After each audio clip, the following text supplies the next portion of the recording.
ഹരേ കൃഷ്ണ കൃഷ്ണ കൃഷ്ണ ഹരേ ഹരേ ഹരേ രാമ ഹരേ രാമ രാമ ഹരേ ഹരേ ഹരേ കൃഷ്ണ കൃഷ്ണ കൃഷ്ണ ഹരേ ഹരേ ഹരേ കൃഷ്ണ ഹരേ കൃഷ്ണ ഹരേ ഹരേ ഹരേ രാമ രാമ രാമ ഹരേ ഹരേ ഹരേ കൃഷ്ണ കൃഷ്ണ കൃഷ്ണ ഹരേ ഹരേ ഹരേ രാമ രാമ രാമ ഹരേ ഹരേ ഹരേ കൃഷ്ണ കൃഷ്ണ കൃഷ്ണ ഹരേ ഹരേ ഹരേ രാമ രാമ ഹരേ കൃഷ്ണ കൃഷ്ണ കൃഷ്ണ ഹരേ കൃഷ്ണ ഹരേ കൃഷ്ണ രാമ കൃഷ്ണ രാമ ഹരേ ഹരേ ഹരേ ഹരേ ഹരേ ഹരേ രാമ കൃഷ്ണ ഹരേ കൃഷ്ണ ഹരേ കൃഷ്ണ രാമ ഹരേ രാമ രാമ ഹരേ ഹരേ കൃഷ്ണ കൃഷ്ണ ഹരേ കൃഷ്ണ എല്ലാവർക്കും പ്രണാമം. ഹരേ കൃഷ്ണ. ഓം നമോ ഭഗവതേ വാസുദേവായ. ഓം നമോ ഭഗവതേ വാസുദേവായ. ഓം നമോ ഭഗവതേ വാസുദേവായ. ഓം അജ്ഞാനതിമിരാന്ധസ്യ ചക്ഷുരുന്മീലിതം യേന തസ്മൈ ശ്രീ ഗുരവേ നമഃ.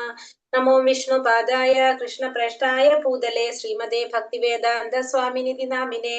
നമസ്തേ സാരസ്വതേ ദേവേ ഗൗരവാണി പ്രചാരിണേ നിർവിശേഷശൂന്യവാദി പാശ്ചാത്യദേശധാരിണേ.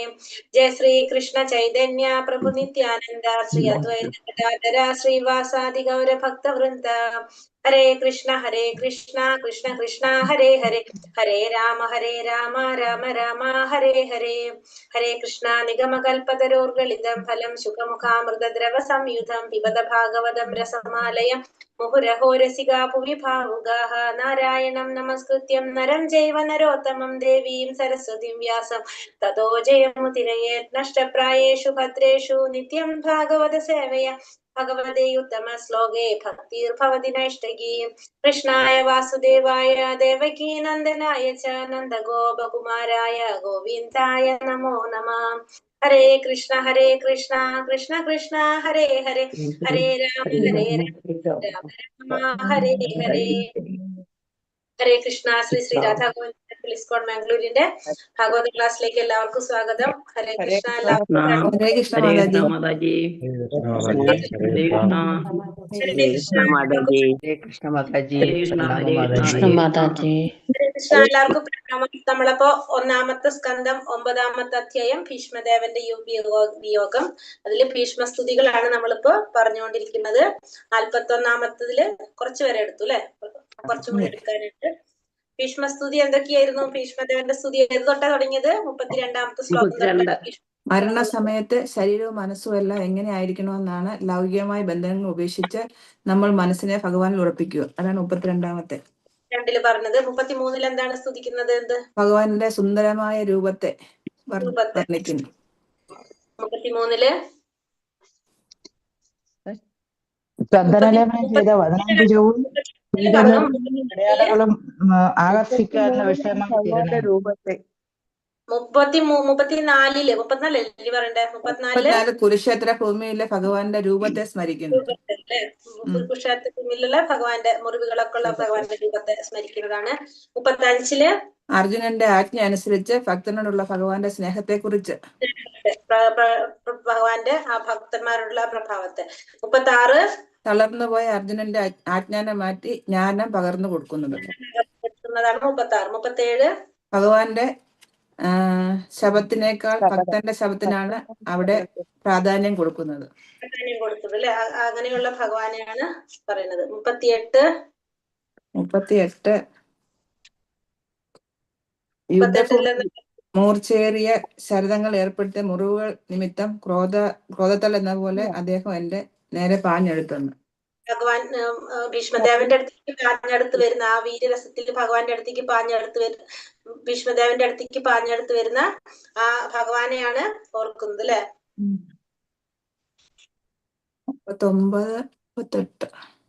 39-ല് എന്താ? ഭഗവാന്റെ മുഖം ഭഗവാനെ ദർശിച്ചുകൊണ്ട് മരണമടയുന്നവർക്ക് മുഴുവനാണോ മുക്തി വരുത്തുന്ന? അതെ, സ്വരൂപം പ്രാപിക്കാനായിട്ട് അല്ലെ? മൗലിക രൂപം പ്രാപിച്ചെന്ന് മരണശേഷം തങ്ങളുടെ പാർത്ഥസാരഥിയായിട്ട് നിൽക്കുന്ന രൂപം ഭഗവാന് ഏകാഗ്രമാക്കുന്നതല്ലേ മാതാജി? അതെ. അവർക്കെല്ലാം മൗലികമായ രൂപം പ്രാപിച്ചു. മുഖം കണ്ടുകൊണ്ട് മരണം സംഭവിച്ചതുകൊണ്ട് അവർക്കൊക്കെ എന്ത് സാധിക്കാണ്? മൗലികമായ രൂപം പ്രാപിക്കാൻ സാധിച്ചു. 40 വൃന്ദാവനത്തിലെ കന്യാകുമാരെ വിശദീകരിച്ചതാണ്. ആ സമയത്ത് ആരെയും വൃന്ദാവനത്തിലെ ഗോപികമാരെ കൂടി ഓർക്കാണ് അല്ലെ? ഭഗവാന് എന്താണ് ഗോപികമാർ, കാരണം ഭഗവാൻ എന്റെ മനസ്സിൽ ഉറച്ചു നിൽക്കണമേ. അതെ, ഭക്തന്മാരുടെ ഗോപികമാരെയും കൂടി ആ സമയം സ്മരിക്കുകയാണ്. കാരണം ഭഗവാൻ എപ്പോഴും ഇഷ്ടമാണ്, പറഞ്ഞല്ലേ, ഭഗവാന്റെ ഭക്തന്മാരെ കുറിച്ച് കീർത്തിക്കുന്നതും അവരെ കുറിച്ച് പ്രകീർത്തിക്കുന്നതൊക്കെ ഭഗവാന് ആകർഷണമായിട്ടുള്ള കാര്യങ്ങളാണ്. അപ്പൊ അതുകൊണ്ട് തന്നെ ആ സമയത്ത് ഗോപികമാരെ കുറിച്ചും ഓർക്കാണ്. 40-ാമത്തെ അല്ലേ നമ്മളെടുത്തത്? അതെ, 41 വരെ എടുത്തു മാതാജി. ഭാവാർത്ഥം മുഴുവൻ വായിച്ചു. 41 ഭാവാർത്ഥം മുഴുവൻ കഴിഞ്ഞില്ല. വായിച്ചിട്ടില്ല, ഒരു പാരഗ്രാഫ് ഉണ്ട്. 41 643 പേജിലെ സെക്കൻഡ് പാരഗ്രാഫ് സെക്കൻഡ് അല്ല തേർഡ് ഭാവാർത്ഥത്തിൽ 1, 2, 3 തേർഡ് പാരഗ്രാഫ്. അത് ഇനി അടുത്ത ആ മഹായോഗത്തിൽ അടുത്തിരിക്കുന്നവരുടെ ഹരേ കൃഷ്ണ. ഓം നമോ ഭഗവതേ വാസുദേവായ. മുനിഗണ നൃപവര്യ സങ്കുലേന്ദ സദസ്യുതിഷ്ഠിരരാജസൂയ ഏഷാം അർഹണാമുപേത ഈക്ഷണീയോ മമ ദൃശ്യഗോചര ഏഷ വിരാത്മാ. ചൊല്ലിക്കൊള്ളുന്നു.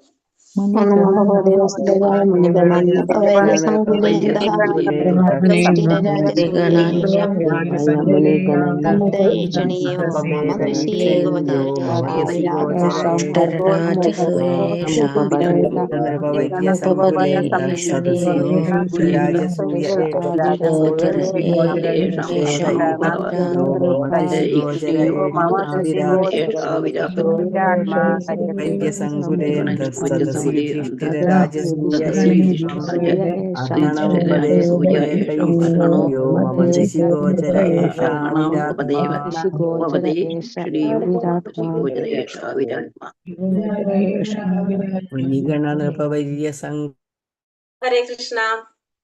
ഇവിടെ എന്താ പറഞ്ഞത്? യുധിഷ്ഠിരൻ നടത്തുന്ന രാജസൂയ യജ്ഞത്തെ കുറിച്ചാണ് പറയുന്നത് അല്ലെ? രാജസൂയ യജ്ഞത്തില് എല്ലാ രാജാക്കന്മാരും പണ്ഡിതന്മാരും ഒക്കെ ഉണ്ടായിരുന്നു, വിശിഷ്ട വ്യക്തികളൊക്കെ ഉണ്ടായിരുന്നു അവിടെ. പക്ഷെ എല്ലാവരും ആരാധിച്ചത് ആരെയാണ്? ഭഗവാനെയാണ്. ഇതെല്ലാം സംഭവിച്ചത് ഭീഷ്മദേവന്റെ സാന്നിധ്യത്തിലായിരുന്നു എന്ന് അദ്ദേഹം ഇവിടെ ഓർക്കാണ്. ആ ഒരു സംഭവത്തെ കുറിച്ച് ഓർക്കാണ് ഇവിടെ. അപ്പൊ രാജസൂയ യജ്ഞം നടത്തിയപ്പോ എല്ലാ രാജാക്കന്മാരും സ്വമേധയാ തന്നെ ആർക്ക് കീഴടങ്ങാണ്? ആരും യുധിഷ്ഠിര മഹാരാജാവിനെ വെല്ലുവിളിക്കാനായിട്ടോ ഒന്നിനും വന്നില്ല. എല്ലാവരും യുധിഷ്ഠിര മഹാരാജാവിന്റെ കീഴിൽ ഭരണം നടത്താനായിട്ട് എല്ലാവരും ആഗ്രഹിച്ചിരുന്നു. അവർക്കാർക്കും അതിനൊന്നും യാതൊരു എതിർപ്പുണ്ടായിരുന്നില്ല എന്നാണ് നമുക്ക് മനസ്സിലാക്കാനായിട്ട് സാധിച്ചത്. ഇനി അടുത്ത പാരഗ്രാഫ് തൊട്ട് നമുക്ക് വായിക്കാം. ആ മഹായോഗത്തിൽ അടുത്തിരിക്കുന്നവരുടെ നയനങ്ങളുടെ പ്രധാന ആകർഷണ കേന്ദ്രം ഭഗവാൻ കൃഷ്ണനായിരുന്നു. അപ്പോ ആ രാജസൂയത്തിൽ നടക്കുന്ന സമയം അല്ലെ, ആ മഹായോഗത്തിലെ അടുത്തിരിക്കുന്നവരുടെ നയനങ്ങളുടെ പ്രധാന ആകർഷണ കേന്ദ്രം ആരായിരുന്നു? ഭഗവാനായിരുന്നു. ഏവരും കൃഷ്ണൻ ഭഗവാനെ ദർശിക്കാനും സാദരം പ്രണമിക്കാനും ആഗ്രഹിച്ചു. ഭീഷ്മദേവൻ ഇവയൊക്കെ സ്മരിക്കുകയും തന്റെ ആരാധ്യ ഭഗവാൻ പരമദിവ്യോത്തമ പുരുഷൻ അദ്ദേഹത്തിന്റെ യഥാർത്ഥ ഔദ്യോഗിക സാന്നിധ്യത്താൽ അദ്ദേഹത്തിന്റെ സമക്ഷം സന്നിധനായിരുന്നതിൽ പ്രമുദിതനാവുകയും ചെയ്തു. അപ്പോ മഹായോഗത്തില് എല്ലാവരും ആകർഷണ കേന്ദ്രം ആരായിരുന്നു? ഭഗവാനായിരുന്നു. ഭഗവാൻ നമുക്കറിയാം മദനമോഹനാണ് ഭഗവാൻ അല്ലെ? പിന്നെ അത് മാത്രമല്ല, ഭഗവാനെ കൃഷ്ണൻ എന്ന് പറഞ്ഞ എന്താണ്? എല്ലാവരും ആകർഷിക്കുന്നവരുമാണ് കൃഷ്ണൻ. അതുപോലെ തന്നെ അതുകൊണ്ട് തന്നെ എല്ലാവരും കൃഷ്ണൻ എല്ലാവരെയും ആകർഷിക്കുകയാണ്. എല്ലാവരുടെ നയനങ്ങളുടെ പ്രധാന ആകർഷണം ഭഗവാനായിരുന്നു. ഏവരും ഭഗവാനെ ദർശിക്കാനും സാദരം പ്രണമിക്കാനും എല്ലാവരും ആഗ്രഹിച്ചു. ഭീഷ്മദേവൻ ഇതൊക്കെ ഈ സമയത്ത് സ്മരിക്കുകയാണ്. തന്റെ ആരാധ്യ ഭഗവാൻ പരമദിവ്യോത്തമ പുരുഷൻ അദ്ദേഹത്തിന്റെ യഥാർത്ഥ ഔദ്യോഗിക സാന്നിധ്യത്താൽ അദ്ദേഹത്തിന്റെ സമക്ഷം സന്നിഹിതനായിരുന്നതിൽ പ്രമുദിതനാവുകയും ചെയ്തു. അപ്പൊ ഇപ്പോ ആ ഭഗവാൻ എങ്ങനെയാണ്? ഭീഷ്മദേവന്റെ അടുത്ത് വന്നിരിക്കുകയാണ്. അപ്പൊ അതിൽ പ്രമുദിതനാവുകയും ചെയ്തു. ആകയാൽ പരമപുരുഷനെ ധ്യാനിക്കുക എന്നാൽ ഭഗവാന്റെ പ്രവർത്തനങ്ങൾ, രൂപം, ലീലകൾ, നാമം, കീർത്തി എന്നിവയെ ധ്യാനിക്കുകയാകുന്നു. അപ്പൊ അതുകൊണ്ട് തന്നെ പരമപുരുഷനെ ധ്യാനിക്കാന്ന് വെച്ചാൽ എന്താണ്? ഭഗവാന്റെ നാമരൂപ ഗുണം ലീലകൾ ഇതെല്ലാം ധ്യാനിക്കുക എന്താണ് അതുകൊണ്ട് അർത്ഥമാക്കുന്നത്? പരമപുരുഷന്റെ അവ്യക്തിഗത ഭാവത്തെ ധ്യാനിക്കുക എന്ന സങ്കല്പത്തെക്കാൾ അത് അനായാസമാകുന്നു. അപ്പൊ ഭഗവാന്റെ അവ്യക്തിഗത രൂപത്തെ ധ്യാനിക്കുന്നതിനേക്കാൾ ഭഗവാന്റെ എന്താണ് ഭഗവാനെ ധ്യാനിക്കുന്നത് അത് എന്താ പറയാ അനായാസമാണെന്ന് പറയാം. സങ്കല്പത്തേക്കാൾ അത് അനായാസമാണ്. കാരണം നമുക്കറിയാലോ ഒരു രൂപം ഉണ്ടെങ്കിൽ നമുക്ക് ധ്യാനിക്കാൻ എളുപ്പമാണ്. പക്ഷെ അവ്യക്തിഗത ഭാവം ഒരു പ്രകാശത്തെ ധ്യാനിക്കാനായിട്ട് നമുക്ക് എളുപ്പത്തിലുള്ളതല്ല. അപ്പൊ അതുകൊണ്ട് അങ്ങനെ അതിനേക്കാളും സങ്കല്പത്തേക്കാൾ അത് അനായാസമാകുന്നു. ഭഗവത്ഗീത 12:5 പരമപുരുഷനായ ഭഗവാനെ അവ്യക്തിഗത ഭാവത്തിൽ ധ്യാനിക്കുക അത്യന്തം ദുഷ്കരമാണെന്ന് വ്യക്തമായി പ്രസ്താവിച്ചിരിക്കുന്നു. അപ്പൊ ഭഗവാൻ 12ാമത്തെ അധ്യായത്തില് പറയുന്നുണ്ട് ഭഗവാന്റെ അവ്യക്തിഗത ഭാവത്തില് ഭഗവാനെ ധ്യാനിക്കുക എന്ന് പറയുന്നത് അത്യന്തം ദുഷ്കരമായിട്ടുള്ളതാണെന്ന് ഭഗവാൻ ഭഗവത്ഗീതയിൽ വ്യക്തമായി പ്രസ്താവിച്ചിരിക്കുന്നു. പ്രായോഗികമായി അത് ധ്യാനമല്ല, അഥവാ വെറും സമയം പാഴാക്കലാകുന്നു. അപ്പൊ പ്രായോഗികമായിട്ട് അതിനെ നമുക്ക് എന്ത് പറയാൻ സാധിക്കില്ല, ധ്യാനം എന്ന് പറയാൻ സാധിക്കില്ല. അതെന്താണ്, വെറുതെ സമയം പാഴാക്കൽ മാത്രമാണ്. എന്തെന്നാൽ വളരെ അപൂർവമായി മാത്രമേ അഭികാമ്യ ഫലം പ്രാപ്തമാകുന്നുള്ളൂ. അപ്പൊ വളരെ അപൂർവമായിട്ടാണ് അതിന്റെ ഫലം കിട്ടുന്നത് തന്നെ.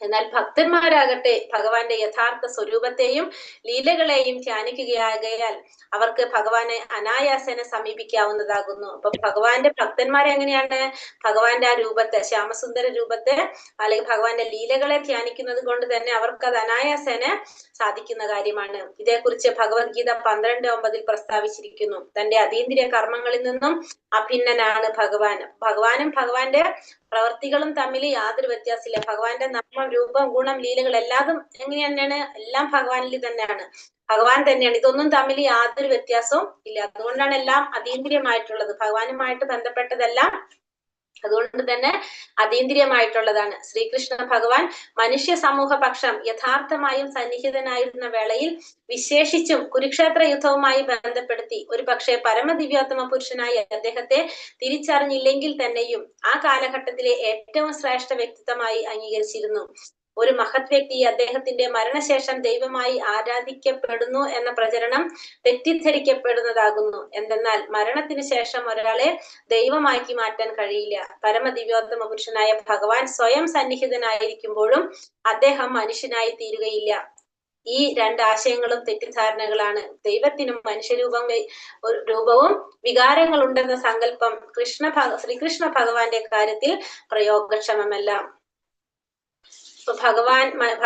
ശ്രീകൃഷ്ണ ഭഗവാൻ മനുഷ്യ സമൂഹ പക്ഷം യഥാർത്ഥമായും സന്നിഹിതനായിരുന്ന വേളയിൽ വിശേഷിച്ചും കുരുക്ഷേത്ര യുദ്ധവുമായി ബന്ധപ്പെടുത്തി ഒരു പക്ഷേ പരമദിവ്യോത്തമ പുരുഷനായി അദ്ദേഹത്തെ തിരിച്ചറിഞ്ഞില്ലെങ്കിൽ തന്നെയും ആ കാലഘട്ടത്തിലെ ഏറ്റവും ശ്രേഷ്ഠനായ വ്യക്തിത്വമായി അംഗീകരിച്ചിരുന്നു. അപ്പോ ഭഗവാൻ പരമദിവ്യോത്തമ പുരുഷനാണെന്ന് തിരിച്ചറിയില്ലെങ്കിൽ തന്നെയും ഭഗവാനെ എല്ലാവരും എങ്ങനെയാണ്, ഒരു മഹത് വ്യക്തിത്വമായിട്ട് എല്ലാവരും അംഗീകരിച്ചിട്ടുണ്ടായിരുന്നു. ആ കാലഘട്ടത്തിലെ ഒരു ശ്രേഷ്ഠ വ്യക്തിയായിട്ടാണ് ഭഗവാൻ എല്ലാവരും അംഗീകരിച്ചത് തന്നെ. എല്ലാവർക്കും അറിയില്ല ഭഗവാൻ പരമദിവ്യോത്തമ പുരുഷനാണെന്ന്. പക്ഷെ എങ്കിൽ പോലും ഭഗവാനെ എല്ലാവരും ഒരു ശ്രേഷ്ഠ വ്യക്തിയായിട്ട് കരുതിയിരുന്നു. ആ ഒരു മഹത് വ്യക്തിയെ അദ്ദേഹത്തിന്റെ മരണശേഷം ദൈവമായി ആരാധിക്കപ്പെടുന്നു എന്ന പ്രചരണം തെറ്റിദ്ധരിക്കപ്പെട്ടതാകുന്നു.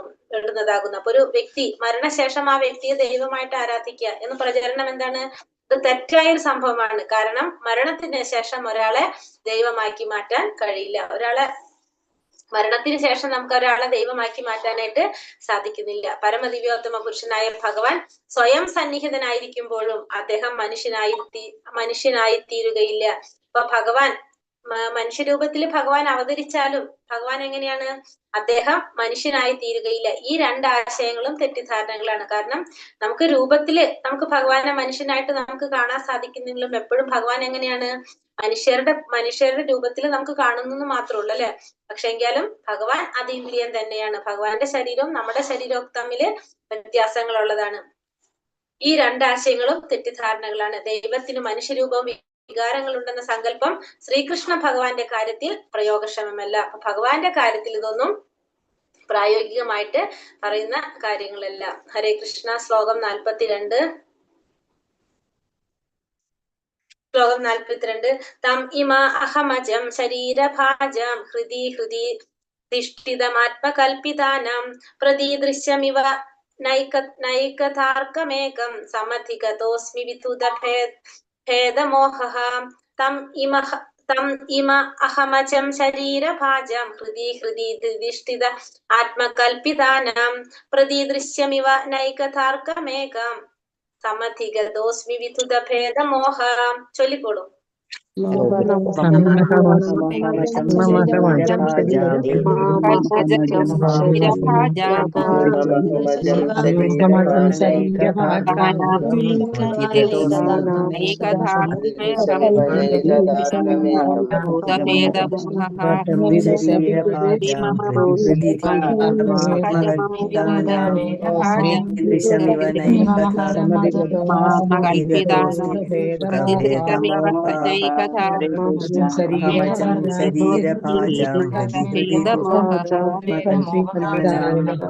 ദൃശമിവനൈകഥാർക്കമേകം സമധിഗതോസ്തി വിദൂതമസ്മി. തം ആ പരമദിവ്യോത്തമ പുരുഷൻ ഇമം ഇപ്പോൾ എന്റെ മുന്നിൽ സന്നിഹിതനായിരിക്കുന്നു. അഹം ഞാൻ, അജം ജന്മരഹിതൻ, ശരീരഭാജം ഭക്താത്മാക്കളുടെ ഹൃദയത്തിൽ ധിഷ്ഠിതം സ്ഥിതി ചെയ്യുന്നു. ആത്മാ പരമാത്മാവ്, കൽപ്പിതാനാം അഭ്യൂഹികളുടെ പ്രതിദൃശ്യം സർവദിക്കുകളിലും ഇവ പോലെ ഏകമല്ലാത്ത അർക്കം സൂര്യൻ, ഏകമാത്രമായ സമാധിഗതാസ്മി ഞാൻ ധ്യാനത്തിൽ സമാധിസ്ഥനായി, വിതുത നിന്നും സ്വതന്ത്രനായി, ഭേദമോഹ ദ്വൈതമെന്ന മിഥ്യാധാരണ. വിവർത്തനം ഭാവാർത്ഥം ശ്രീല പ്രഭുപാദ് കി ജയ്. ഇപ്പോൾ എന്റെ മനസ്സിൽ സന്നിഹിതനായിരിക്കുന്ന ശ്രീകൃഷ്ണ ഭഗവാനിൽ എനിക്ക് പൂർണ്ണ ഏകാഗ്രതയോടുകൂടി ധ്യാനിക്കാൻ കഴിയും. കാരണം മാനസിക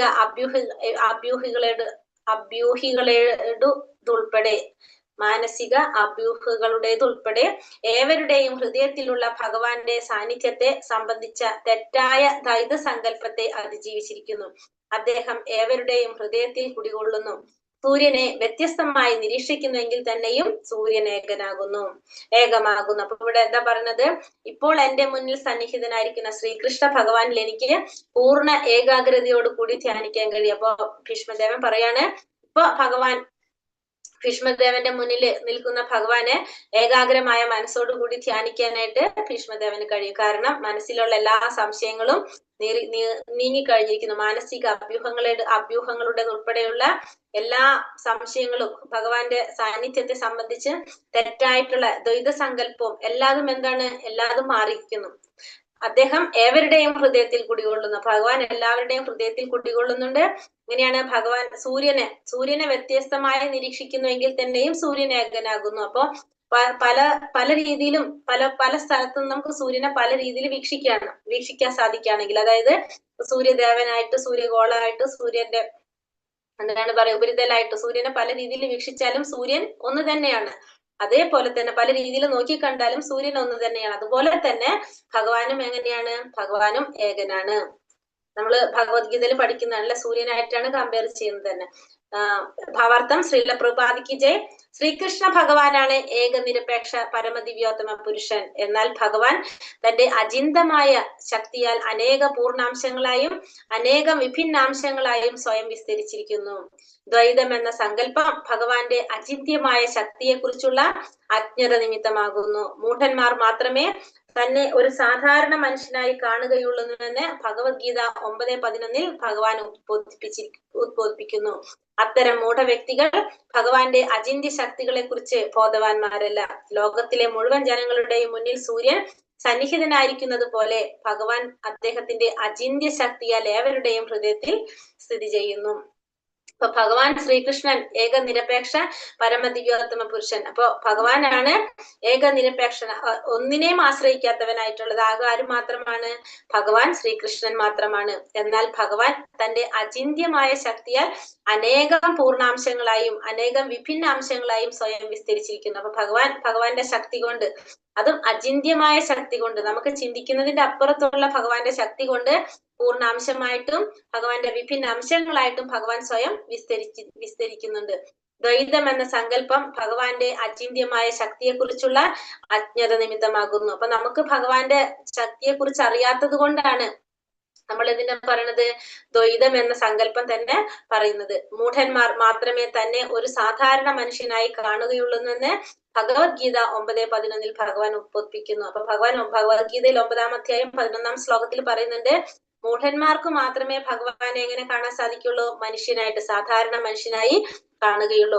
അത്തരം മൂഢ വ്യക്തികൾ ഭഗവാന്റെ അചിന്ത്യ ശക്തികളെ കുറിച്ച് ബോധവാന്മാരല്ല. അപ്പൊ അത്തരത്തിലുള്ള വ്യക്തികൾക്ക് ഭഗവാന്റെ ശക്തികളെ കുറിച്ചുള്ള ബോധമില്ലാത്തത് കൊണ്ട് അവര് ഭഗവാനെ എങ്ങനെ കാണും?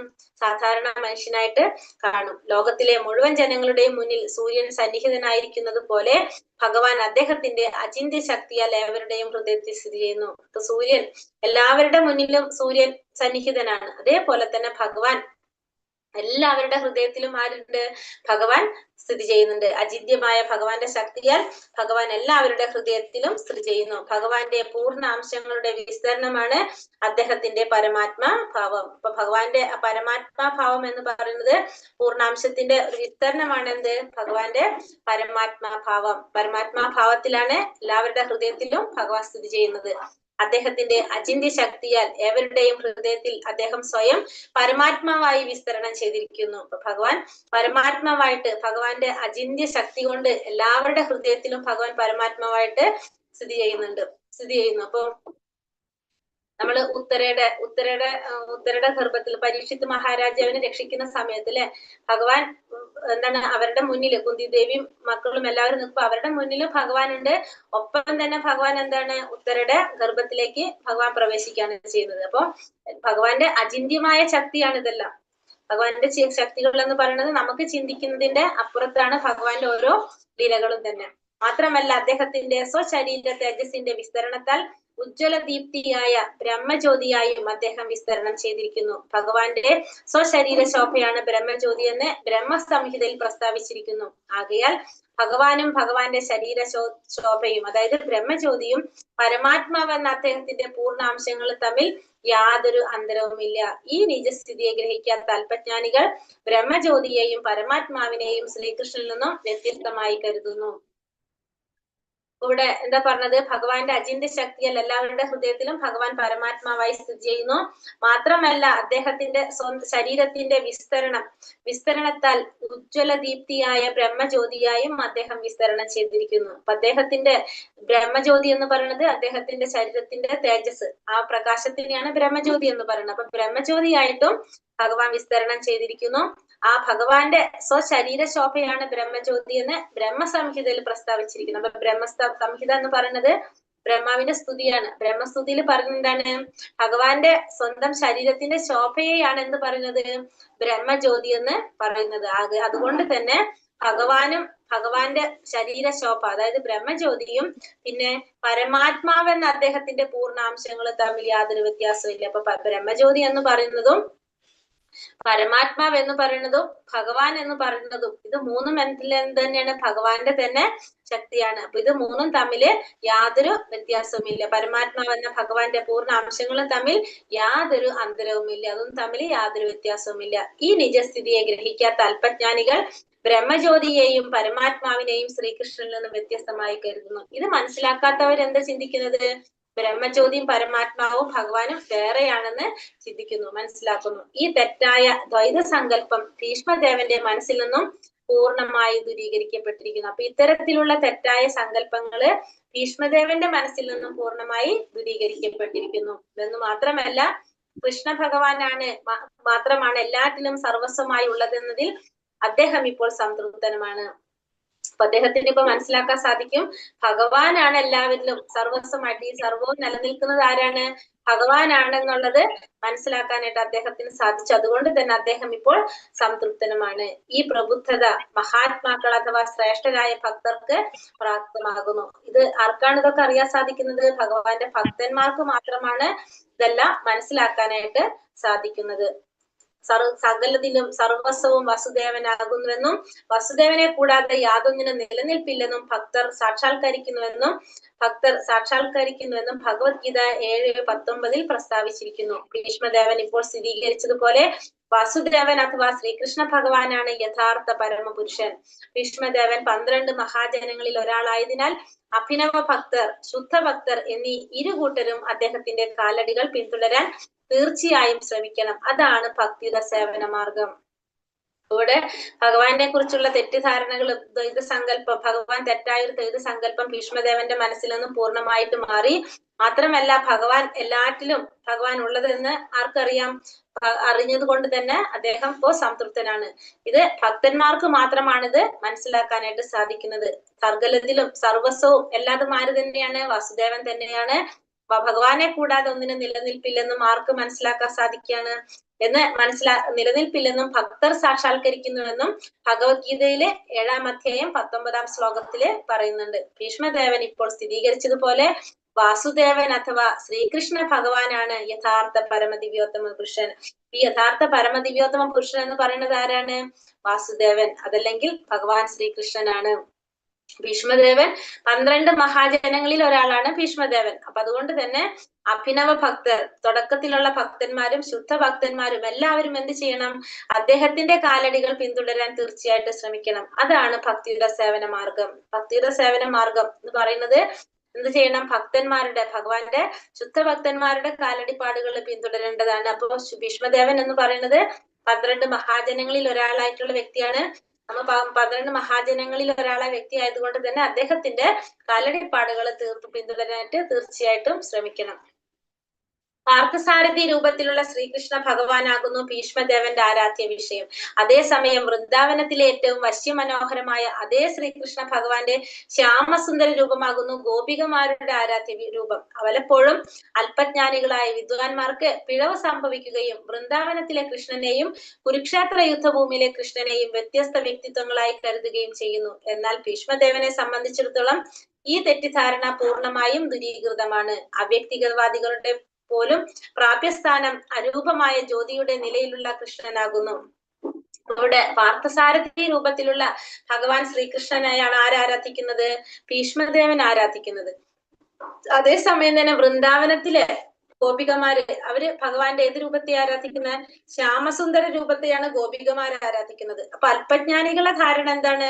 വൃന്ദാവനത്തിലെ കൃഷ്ണൻ വേറെ, കുരുക്ഷേത്ര യുദ്ധഭൂമിയിലെ കൃഷ്ണൻ വേറെ, രണ്ടും വ്യത്യസ്ത വ്യക്തിത്വങ്ങളായിട്ടാണ് അവര് കരുതുന്നത്. എന്നാൽ ഭീഷ്മദേവനെ സംബന്ധിച്ചിടത്തോളം ഇത്തരത്തിലൊരു തെറ്റിദ്ധാരണ അദ്ദേഹത്തിനില്ല. അവ്യക്തിഗതവാദികളുടെ പോലും പ്രാപ്യസ്ഥാനം അരൂപമായ ജ്യോതിയുടെ നിലയിലുള്ള കൃഷ്ണനാകുന്നു. അപ്പൊ അവ്യക്തിഗതവാദികൾ പോലും ആരെയാണ് പ്രാപിക്കുന്നത്? ഭഗവാനെ തന്നെയാണ്. പക്ഷെ കൃഷ്ണന്റെ ഏത് രൂപത്തെയാണ്? രൂപമില്ലാത്ത ജ്യോതിയിലാണ് അവര് പ്രാപിക്കാനായിട്ട് നോക്കുന്നത്. യോഗികളുടെ പ്രാപ്യസ്ഥാനമാണെങ്കിലോ, യോഗികൾ എന്ന് വെച്ചാൽ ധ്യാനിക്കുന്നത്. അപ്പൊ പരമാത്മാവായ കൃഷ്ണൻ, പരമാത്മാവിനെയാണ് ആര് ധ്യാനിക്കുന്നത്? യോഗികൾ ധ്യാനിക്കുന്നത്. പരമാത്മാവും കൃഷ്ണനാകുന്നു. ബ്രഹ്മജ്യോതിയും കേന്ദ്രീകൃത പരമാത്മാവും കൃഷ്ണനാകുന്നു. അപ്പൊ ബ്രഹ്മജ്യോതിയും പരമാത്മാവും അതിന്റെ കേന്ദ്രം ആരാണ്? എപ്പോഴും അത് ഭഗവാൻ തന്നെയാണ്, കൃഷ്ണൻ തന്നെയാണ്. എന്നാൽ ബ്രഹ്മജ്യോതിയോ പരമാത്മാവോ കൃഷ്ണന്റെ പൂർണ്ണ പ്രതിരൂപങ്ങളല്ല. പക്ഷെ എന്നാലും ഈ ബ്രഹ്മജ്യോതി എന്ന് പറഞ്ഞാലും പരമാത്മാവ് എന്ന് പറഞ്ഞാലും എപ്പോഴും എന്തല്ല? പൂർണ്ണമായിട്ടുള്ള ഭഗവാന്റെ, കൃഷ്ണന്റെ പൂർണ്ണ പ്രതിരൂപങ്ങളല്ല ബ്രഹ്മജ്യോതിയും പരമാത്മാവും. കൃഷ്ണനിൽ ബ്രഹ്മജ്യോതി, പരമാത്മാവ് ഇവ രണ്ടുമുണ്ട്. എന്നാൽ ബ്രഹ്മജ്യോതിയിലാകട്ടെ പരമാത്മാവിലാകട്ടെ കൃഷ്ണനുമായുള്ള മധുര ബന്ധങ്ങളോ ഇല്ല. അപ്പൊ അത് തമ്മിലുള്ള വ്യത്യാസം എന്താണ്? ഭഗവാൻ കൃഷ്ണനിൽ എന്തുണ്ട്? ബ്രഹ്മജ്യോതി ഉണ്ട്, പരമാത്മാവുണ്ട്. പക്ഷെ ബ്രഹ്മജ്യോതിയിലും പരമാത്മാവിലും എന്തില്ല? ഭഗവാൻ കൃഷ്ണനില്ല. ഭഗവാനുമായിട്ടുള്ള കൃഷ്ണൻ എന്ന് പറഞ്ഞ മധുര ബന്ധങ്ങള്, ആ പ്രേമ ബന്ധങ്ങള് അതൊന്നും എന്തിൽ വരുന്നില്ല? ബ്രഹ്മജ്യോതിയിലോ പരമാത്മാവിലോ വരുന്നില്ല. തന്റെ വ്യക്തി സ്വരൂപത്തിൽ കൃഷ്ണൻ പാർത്ഥസാരഥിയുമാണ്. അപ്പൊ ഇവിടെ വ്യക്തി സ്വരൂപത്തിൽ ഭഗവാൻ ഇപ്പൊ ഇവിടെ ആരാണ്? പാർത്ഥസാരഥിയുമാണ്. വൃന്ദാവനത്തിലെ ശ്യാമസുന്ദരനാണ്. എന്നാൽ തന്റെ അവ്യക്തിഗത ഭാവത്തിൽ മാത്രമാണ് അദ്ദേഹം ബ്രഹ്മജ്യോതിയായും പരമാത്മാവും ആയിരിക്കുന്നത്. അപ്പൊ വ്യക്തി രൂപത്തിൽ ഭഗവാൻ പാർത്ഥസാരഥിയാകും, ശ്യാമസുന്ദരനാകും, വസുദേവനാകും, എല്ലാതുമാകും. പക്ഷെ അവ്യക്തിഗത ഭാവത്തിലോ ഭഗവാൻ ബ്രഹ്മജ്യോതിയായും പരമാത്മാവായിട്ടുമാണ് ഇരിക്കുന്നത്. ശ്രീകൃഷ്ണ ഭഗവാന്റെ എല്ലാവിധ വ്യത്യസ്ത ഭാവങ്ങളും ഭീഷ്മദേവനെ പോലുള്ള ശ്രേഷ്ഠനായ മഹാത്മാക്കൾ സാക്ഷാത്കരിക്കുന്നു. ഇപ്പൊ ഭഗവാന്റെ എല്ലാവിധത്തിലുള്ള വ്യത്യസ്ത ഭാവങ്ങളും ആർക്ക് സാധിക്കും? ഭീഷ്മദേവനെ പോലുള്ള ശ്രേഷ്ഠമായ മഹാത്മാക്കൾക്ക് സാക്ഷാത്കരിക്കാനായിട്ട് സാധിക്കും. ആകയാൽ എല്ലാ ഭാവങ്ങളുടെയും പ്രഭവ കേന്ദ്രമായി ശ്രീകൃഷ്ണ ഭഗവാനെ മനസ്സിലാക്കി ഏകാഗ്രമായ ശ്രദ്ധയോടെ അവർ അദ്ദേഹത്തെ ആരാധിക്കുന്നു. അപ്പൊ ഭഗവാന്റെ ശ്രേഷ്ഠരായ ഭക്തന്മാരെന്താ ചെയ്യുന്നത്? ഭഗവാന്റെ എല്ലാ ഭാവങ്ങളുടെയും കേന്ദ്രമാരാണ് ഭഗവാൻ ശ്രീകൃഷ്ണനാണെന്ന് മനസ്സിലാക്കി ഏകാഗ്രമായ ശ്രദ്ധയോടുകൂടി മനസ്സോടുകൂടി ആ ഭഗവാനെ വാസുദേവ കൃഷ്ണനായിട്ടുള്ള ഭഗവാനെ ധ്യാനിക്കുന്നു. ഹരേ കൃഷ്ണ. അടുത്ത ശ്ലോകം. സൂത ഉവാച കൃഷ്ണ ഏവം ഭഗവതി മനോവാക് ദൃഷ്ടിവൃത്തിഭിഃ ആത്മന്യാത്മനാമാവേശ്യ സോന്താശ്വാസ ഉപാരമത്. കൃഷ്ണ ഏവ ഭഗവതി മനോവാക് ദൃഷ്ടിവൃത്തിഭിഃ ആത്മന്യാത്മനാമാവേശ്യ സോന്താശ്വാസ ഉപാരമത്. ഹരേ കൃഷ്ണ. ചൊല്ലിക്കോളൂ. ഹരേ കൃഷ്ണ. ഏവം ഭഗവതി മനോവാച മനോവാഗ്നാമാവേശ്യ സോന്തശ്വാസോപാരമത്. സൂത ഉവാച ഏവം ഭഗവതി മനോവാഗ്നാത്മന്യാത്മാനമാവേശ്യ സോപാരമത്. ഉവാച സൂത ഉവാച. സൂത ഗോസ്വാമി അരുളി ചെയ്തു. കൃഷ്ണേ, ഭഗവാൻ കൃഷ്ണൻ പരമദിവ്യോത്തമ പുരുഷൻ, ഏവ മാത്രം, ഭഗവതി അദ്ദേഹത്തിൽ, മന മനസാൽ, വാക് വാക്ക്, ദൃഷ്ടി ദൃഷ്ടി, വൃത്തിഭി പ്രവർത്തനങ്ങൾ, ആത്മനി പരമാത്മാവിൽ, ആത്മാനം ജീവാത്മാവ്, ആവേശ്യ ലയിക്കുകയാൽ, സ അദ്ദേഹം, അന്തശ്വാസ ശ്വസിക്കുന്നത്, ഉപാരമത് നിശബ്ദമായി തീർന്നു. വിവർത്തനം. ഭാവാർത്ഥം. ശ്രീല പ്രഭുപാദിക്ക് ജയ്. വിവർത്തനം. സൂതഗോസ്വാമി അരുളി ചെയ്തു. ഈ സൂതഗോസ്വാമി പറയാണ് അല്ലെ, ഭീഷ്മസ്തുതി കഴിയാണ്. സൂതഗോസ്വാമി പറഞ്ഞു, അപ്രകാരം ഭീഷ്മദേവൻ പരമാത്മാവായ ശ്രീകൃഷ്ണ ഭഗവാനിൽ, അതായത് പരമദിവ്യോത്തമ പുരുഷനിൽ മനസ്സാലും വാക്കാലും ദൃഷ്ടിയാലും പ്രവൃത്തിയായാലും സ്വയം ഐക്യം പ്രാപിച്ചു. അപ്രകാരം ശ്വാസം നിലച്ച് അദ്ദേഹം നിശബ്ദനായി. ഇവിടെ പറയാണ്, സൂതഗോസ്വാമി പറയാണ്, ഭഗവാനില് മനസ്സൂനി, മനസ്സും വാക്കും ദൃഷ്ടിയും പ്രവൃത്തിയും എല്ലാം ഭഗവാനില്, പരമാത്മാവായ ഭഗവാനിൽ, പരമദിവ്യോത്തമ പുരുഷനില് എന്താണ്, ഐക്യം പ്രാപിച്ചു. മനസ്സിൽ ധ്യാനിച്ചുകൊണ്ട് ഐക്യം പ്രാപിച്ചു. അപ്രകാരം ശ്വാസം നിലച്ച് അദ്ദേഹം നിശബ്ദനായി. ഇപ്പൊ ഭഗവാനിലേക്ക് ഭഗവാന്റെ ഏത് ലോകത്തിലേക്ക് പോയി എന്നാണ് പറഞ്ഞ, പാർത്ഥസാരഥി രൂപത്തിലല്ലേ, അപ്പൊ വൈകുണ്ഠ ലോകത്തിലേക്ക് പോയി എന്നാണ് പറയുന്നത്. ഭാവാർത്ഥം. ശ്രീല പ്രഭുപാദിക്ക് ജയ്. ഭീഷ്മദേവൻ തന്റെ മനസ്സിനെ ഭഗവാന്റെ വിവിധ പ്രവർത്തനങ്ങൾ സ്മരിക്കുന്നതിലും വാക്കിന്റെ ഭഗവത് മഹാത്മ്യങ്ങൾ പ്രകീർത്തിക്കുന്നതിലും ദൃഷ്ടി തന്റെ മുന്നിൽ നേരിട്ട് സന്നിഹിതനായ ഭഗവാനെ ദർശിക്കുന്നതിലും നിരതമാക്കുക വഴി തന്നെ സ്വയം ഭഗവത് ചിന്തയിൽ ലയിച്ചു. ആയതിനാൽ ഭൗതിക ശരീരം ത്യജിക്കുന്ന വേളയിൽ ഭീഷ്മദേവൻ പ്രാപ്തമാക്കിയ ഈ അവസ്ഥയെ നിർവികൽപ സമാധി എന്ന് വിശേഷിപ്പിക്കുന്നു. അതായത് ഇപ്രകാരം യാതൊരു വ്യതിചലനവും കൂടാതെ അദ്ദേഹത്തിന്റെ എല്ലാ പ്രവർത്തനങ്ങളും ഭഗവാനിൽ തന്നെ കേന്ദ്രീകൃതമായി തീർന്നു. പരിപൂർണതയുടെ പരമോന്നതമായ അവസ്ഥ ഇതാകുന്നുവെന്ന് മാത്രമല്ല, ഭക്തിയുത സേവന പരിശീലനത്തിലൂടെ ഈ അവസ്ഥയെ പ്രാപ്തമാക്കാൻ ഏവർക്കും സാധ്യവുമാണ്. ഭീഷ്മദേവൻ തന്റെ മനസ്സിന് ഭഗവാന്റെ വിവിധ പ്രവർത്തനങ്ങൾ സ്മരിക്കുന്നതിലും ഭഗവാന്റെ മഹാത്മ്യങ്ങൾ കീർത്തിക്കുന്നതിലും ദൃഷ്ടിയെ ഭഗവാനെ മുന്നിൽ നേരിട്ട് സന്നിഹിതനായ ഭഗവാനെ ദർശിക്കുന്നതിലും നിരതമാക്കുക വഴി ഭഗവാന്റെ സ്വയം ഭഗവത് ചിന്തയിൽ ലയിപ്പിക്കാൻ ആർക്ക് സാധിച്ചു? ഭീഷ്മദേവന് സാധിച്ചു. അതുകൊണ്ട് തന്നെ ഭൗതിക ശരീരം ത്യജിക്കുന്ന വേളയിൽ ഭീഷ്മദേവൻ പ്രാപ്തമാക്കിയ അവസ്ഥ എന്താ പറയുന്നത്? നിർവികൽപ സമാധി എന്ന് പറയുന്നു. അപ്പൊ ഭഗവാന്റെ മനസ്സും ശരീരവും ആത്മാവും ദൃഷ്ടി പ്രവൃത്തിയെല്ലാം ഭഗവാനിലേക്ക് തന്നെ ശ്രദ്ധ കേന്ദ്രീകരിക്കുന്ന അവസ്ഥ, അതാണ് നിർവികൽപ സമാധി എന്ന് പറയുന്നത്. ഇപ്രകാരം യാതൊരു വ്യതിചലനവും കൂടാതെ അദ്ദേഹത്തിന്റെ എല്ലാ പ്രവർത്തനങ്ങളും ഭഗവാനിൽ തന്നെ കേന്ദ്രീകൃതമായി തീർന്നു. പൂർണ്ണതയുടെ പരമോന്നതമായ അവസ്ഥ ഇതാകുന്നു മാത്രമല്ല, ഭക്തിയുടെ പരിശീലനത്തിലൂടെ ഈ അവസ്ഥയെ പ്രാപ്തമാക്കാനായിട്ട് എല്ലാവർക്കും സാധിക്കുകയും ചെയ്യും. ഭഗവാന്റെ ഭക്തിയുടെ സേവനം 9 പ്രവർത്തന തത്വങ്ങൾ ഉൾപ്പെടുന്നതാകുന്നു. ഇപ്രകാരമാണ്. ഏതൊക്കെയാണ് 9 എണ്ണം? ഭക്തിയുടെ നമ്മുടെ ഭക്തി, ശ്രവണം, കീർത്തനം, വിഷ്ണു സ്മരണം, പാദസേവനം, അർച്ചനം, പ്രാർത്ഥന, ആജ്ഞകൾ നിർവഹിക്കുക, സാഹോദര്യം സ്ഥാപിക്കുക, പൂർണ്ണ ആത്മസമർപ്പണം. അതായത് അർച്ചനം, വന്ദനം, ദാസ്യം, സാഖ്യം, ആത്മനിവേദനം, അതാണ് പറയുന്നത്. അഭികാമ്യമായ ഫലം സമ്മാനിക്കാൻ ഇവയിൽ ഏതെങ്കിലും ഒന്ന് അല്ലെങ്കിൽ ഇവയെല്ലാം തുല്യ സമർത്ഥങ്ങളാകുന്നു. അപ്പൊ നമുക്ക് ഫലം കിട്ടാൻ വേണ്ടിയിട്ട്, ഫലം കിട്ടാന്ന് വെച്ചാൽ എന്താണ്? ഭഗവാനെ പ്രാപിക്കാൻ വേണ്ടിയിട്ട് ഒന്നുകിൽ ഇവയെല്ലാം ചെയ്യാം, അല്ലെങ്കിൽ ഇതിൽ ഏതെങ്കിലും ഒന്നും ചെയ്തിട്ട് നമുക്ക് സാക്ഷാത്കാരം നേടാനായിട്ട് ശ്രമിക്കാം. എന്നാൽ പ്രവീണനായ ഭഗവത് ഭക്തന്റെ മാർഗനിർദ്ദേശം അനുസരിച്ച് സ്ഥിരോത്സാഹത്തോടെ അവയെ പരിശീലിക്കേണ്ടതുണ്ട്. പക്ഷെ നമ്മൾ എന്ത് ചെയ്യണം?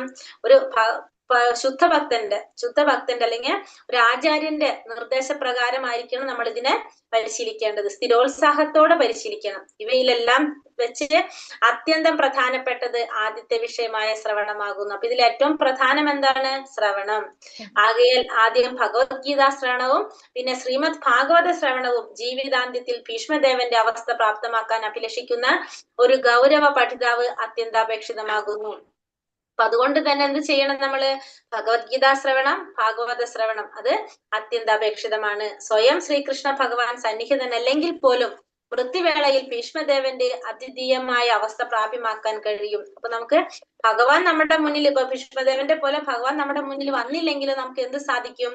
ഭീഷ്മദേവന്റെ പോലെ അദ്വിതീയമായിട്ടുള്ള ഈ അവസ്ഥ പ്രാപ്യമാക്കാനായിട്ട് എല്ലാവർക്കും കഴിയും. ഭഗവത്ഗീതയിലെ ഭഗവാന്റെ വാക്കുകളും ശ്രീമദ് ഭാഗവതത്തിലെ വാക്കുകളും ഭഗവാനിൽ നിന്നും അഭിന്നമാണ്. അപ്പൊ ഭഗവാനും ഭഗവത്ഗീതയിലെ വാക്കുകളും ഭാഗവതത്തിലെ വാക്കുകളും തമ്മിൽ യാതൊരു വ്യത്യാസവുമില്ല. അവ ഭഗവാന്റെ ശബ്ദ അവതാരങ്ങളാകുന്നു. അപ്പൊ ഭഗവാന്റെ തന്നെ അവതാരമാണെന്ത്? ഭഗവത്ഗീത, ഭാഗവതം. മാത്രമല്ല അവയെ പൂർണ്ണമായും പ്രയോജനപ്പെടുത്തുകയാൽ 8 വസ്തുക്കളിൽ ഒരാളായ ശ്രീ ഭീഷ്മദേവന്റെ അവസ്ഥ പ്രാപിക്കുന്നത് അവകാശിയായി തീരാൻ ഒരാൾക്ക് കഴിയുന്നു.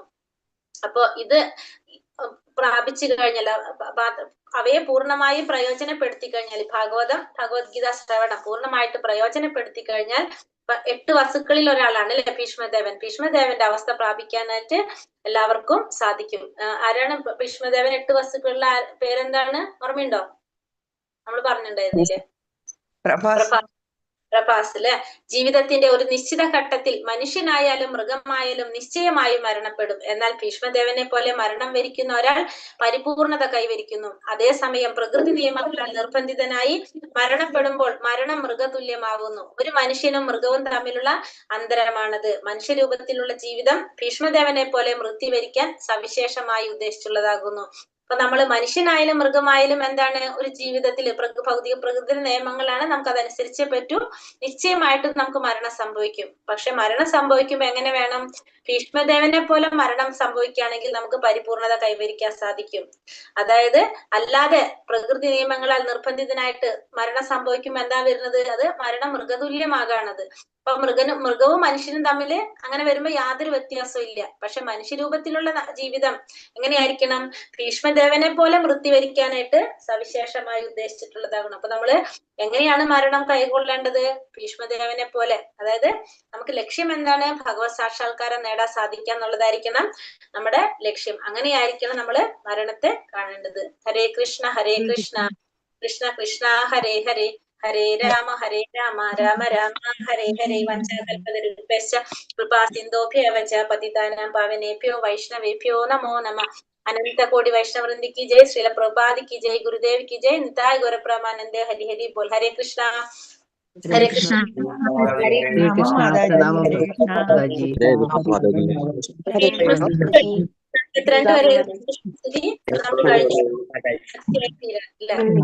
हरे